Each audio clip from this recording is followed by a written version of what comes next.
Aside from having one of the most punchable faces in human history, Michael Oliver is far and away the most corrupt referee that the Premier League has ever seen. I mean seriously, the bloke doesn't even try and hide it at this stage. As I've mentioned about a dozen times in previous videos, it's a well documented fact that Man City's owners were paying him £20,000 a day to officiate games in the UAE, which is not only more than 10 times what he earns during a Premier League fixture, but also represents a clear conflict of interest. It should therefore come as no surprise that he comes to City's rescue whenever they need him, from allowing Nathan Ake's offside goal to stand versus Fulham and refusing to send Kovacic off for a tackle that even Stevie Wonder could have seen was a red card against Arsenal, to letting Jeremy Doku karate kick Alexis McAllister into another dimension in the penalty box versus Liverpool, and ignoring the fact that Jack Grealish was playing volleyball to stop Cole Palmer's free kick from going into the back of the net in the FA Cup semi-final versus Chelsea. If that wasn't bad enough, here's another statistic for you. In his 47 matches in charge of Man City, he's not issued one of their players a single red card. That, my friends, is a statistical fucking improbability. As for what happened last night in the game between West Ham and Man United,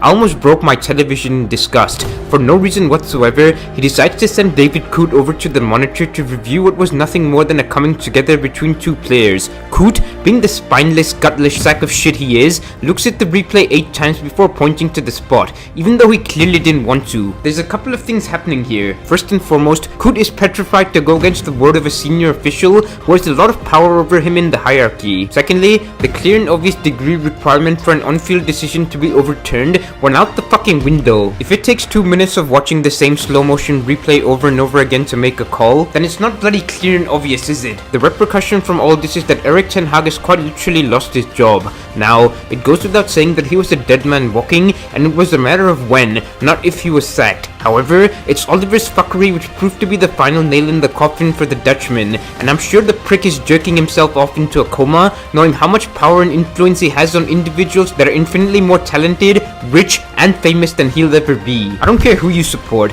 it's time to start speaking out against bent officials within the pgmol, because the integrity of the English top flight is at risk here. It's been over 24 hours since the incident in question, but I'm still absolutely fuming about how things transpired. Do let me know what you make of all this down below, and I'll catch you in the next one, folks. Peace.